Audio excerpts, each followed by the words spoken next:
Har'i guyyaa ayyaana yaadannoo qulqulluu wareegamaa Marqooriyoosdha. Eebbisaa fi araarsummaan isaa hunduma kiristaanaa olii kan bule ta'uun gabaa baraatti. Ameen. Maqaa Ilmaa, maqaa Hafuura Qulqulluu, Waaqa tokko. Ameen. Gaafa guyyaa 25. Har'i guyyaa ayyaana yaadannoo qulqulluu wareegamaa Marqooriyoosdha.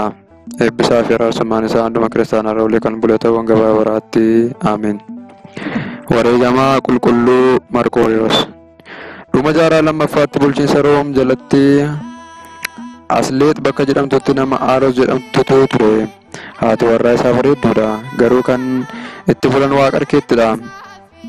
Guyyaa tokko Aaros abbaa waliin bineensa adamsuu yommuu ba'u kiyyoo isaa keessa kan galan uumamtoota adda ta'anidha. Isaanis uumamtoota kana yommuu argan kan kana duraa irraa adda waan itti ta'aniif ni rifatanii. Uumamtoonni kunis namoota fuula saree qaban lama turanii. Baay'ee gurguddaa kan ta'an, mormi isaanii akka saree, lukti isaanii akka leencaa kan ta'ee fi sibiila diimate kan fakkaatu ture. Uumamtoonni fuula saree qaban kun jabina isaanii irraa kan ka'e leencaa fi qeerramsa kukkutanii kan gatan ture. Icciitii isaanii kan beeku waaqa tokkicha qofadha. Yeroo kana kiyyoo kukkutanii abbaa Aaros yoosuma nyaatanii. Aaros nyaachuuf yommuu ta'an garuu ergamaan waaqayyoo isaan dhorke. Isarraa firiin gaariin waan argamuuf hin tuqinaa jedheeni. Yeroo kana gara Aaros dhaqanii sagadanii fi Aarosis uumamtoota kana gara mana fuudhee galee isaan dhoksee wanta ta'e hunda haadha warraa isaatti hime. Yeroo booda haati warraa Aaros ulfooftee deessee maqaa isaas Piilupaadeer jedhanii moggaasaniifi. Yeroo kana luboonni abbaa isaa Nooh, haadha isaa Taaboot, Piilupaadeer immoo Marqooriyoos jedhanii moggaasanii. Marqooriyoos jechuun garbicha Kiristoos jechuudha. Akkasumas kan Aabiin yookiin waaqa abbaa jaallatu jechuudha. Isaanis jaalalaan osoo waliin jiraatanii waa'een bineensota sanaa uummata biratti dhaga'amnaan mootichi abbaa isaatiin fiddu malee jedhee isa rakkise. Nohis immoo kadhatee uumamtoota kana gara jabina isaaniitti deebise. Kanaanis namoota hedduun rifaatuun dhumuutti ka'anii. Mootichis sodaatee uummattoota fuula saree qaban kanaaf jecha Nooh qondaalaa dursaa loltootaa taasisee muude. Lola irrattis mo'atamanii hin beekani. Guyyaa tokko garuu mootichi isaan maksee fudhatee amantaa isaanii gansiisuu yoo barbaadu isaan keessaa inni tokko du'ee inni tokko ammoo harkaa ba'ee gale. Yeroo sana Nooh lola ba'ee qabamee booji'ame. Mootichi haadha warraa isaa Taaboot fuudhuu barbaannaan jalaa biyya biraatti Marqooriyoos qabattee badde. Marqooriyoos yeroo sanatti daa'ima waggaa 5 ture. Biyyatti baqatte sanattis abbaa warraa ishee Nohiin ni argatte. Inni sababa uumama fuula saree qabu kanaan qondaalaa ta'ee muudamee ture. Nooh kiristaana amane waan ta'eef kan beela'an nyaachisaa, kan dheebotan obaasaa. Mana isaa akka mana kiristaanaa taasisee yeroo dheeraa jiraateera. Qulqulluu Marqooriyoos abbaa isaa fi haati isaa erga du'anii booda uumama fuula saree qabu sana waliin qofaa walitti hafanii. Warri biyya sanaas bakka abbaa isaa dursaa loltootaa taasisanii Marqooriyoosin muudanii. Innis nama cimaa ta'ee itti gaafatamummaa kennameef kana haala gaariin ba'aa ture. Amantaa isaatiinis soomaa fi kadhannaattis ni jabaate. Kanaanis uummaticha biratti baay'ee jaallatamaa ta'e. Yommuu diinni itti dhufes uummata fuula saree qabu sana waliin duula. Barri inni keessa jiraachaa tures bara mooticha Daakiyoos yoo ta'u, yeroo sanatti bara kiristaanota irratti duuti labsamedha.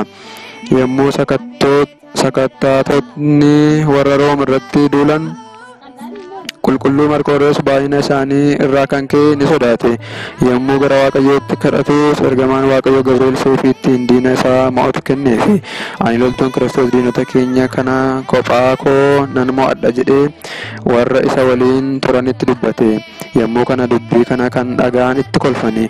Inni garuu farda isaa gurraacha yaabbatee gara diina isaa kophaa isaa dhaquudhaan yommuu loluu fi seefii ergamaan kenneef sanaan luqqifatu diinonni isaa hundumtu tokkoyyuu osoo hin hafiin kan du'an ta'aniiru. Olaantummaan diinota isaa irratti argate kun Roomaatti gammachuu guddaa uumtus, mootichi garuu mo'ichi kun kan waaqarkee koo kan Odiloon faa jedhee waan dubbateef dubbiin mootichaa kun Marqoriyoosin baay'ee kan gaddisiiftu taate. Guyyaa sadaffaattis mootichi qulqulluu Marqoriyoosin kottuuti waaqarkee koo sagadi, waaqarkee koof wareegi jedheen. Qulqulluu Marqoriyoosis garuu uffata kabajaa isaa ofirraa baasee mooticha irratti darbate. Mootichaanis qabeenyi kee badiif haa ta'u, anaaf qabeenyi koo Kiristoos jedheeni. Yeroo kana mootichi siree sibiilaa abiddaan diimessee Marqoriyoosin isarra ciibse. Sunis itti hanqata jechuudhaan loltoonni itti yaa'anii dabareedhaan isa reebanii. Yeroo kana dhiigni isaa abidda dhaamse. Achii booda mana hidhaatti darbatame. Beelaa fi reebichaan isaa adabuun dhumarrattis gara Eeshaatti erganii. Achittis erga gidiraa garaagaraa fi hammeenya garaagaraa irratti raawwatanii booda Sadaasa 25 morma isaa kutanii. Kan dhalatee bara 200 yoo ta'u, bara 220 qabxuudha eegalee gadadoo garaagaraa arguu qabe. Bara 225tti immoo ni wareegame. Wareegamummaan yeroo darbuttis dhiigni, bishaanii fi aannan morma isaa irraa bahaniiru. Fardi isaas erga ni du'ee barreefteetti. Warreen hin amannees afaan qulqulluu Marqoriyoos keessaa abidda baheen gubataniiru. Biyya keenyattis keessumattuu Shawaa Kaabaatti kawaalli maqaa qulqullicha kanaatiin mogga'ee ni argama. Yommuu luboonni halkan socho'anii faarfatan fakkiin isaas waliin socho'a. Qulqulluu Laallibalaanis yommuu bataskaana dhagaa tokkorraa bocee ijaaru beete Marqoriyoos jedhee mana kiristaanaa tokko moggaaseeraafi. Abboonni qulqulluu kanaan dursaa wareegamtoota lammaffaa jechuudhaan isa ibsu. Ayyaanni yaadannoo qulqulluu Marqoriyoos Sadaasa 25dha. Galanni Waaqayyoof haa ta'u. Waaqayyo kadhannaa qulqullicha kanaatiin nutti araaramu. Sugni wareegamichaas nu waliin haa ta'u hanga bara baraatti. Ameen. Galanni Waaqayyoof faara sarbaa Romaaleef ulfaataa fannoo isaatiif hanga bara baraatti haa ta'u. Sanyiidhaan addaan godhee nama hin tuffannee dhugumatti gooftaadha isa hin jijjiiramne.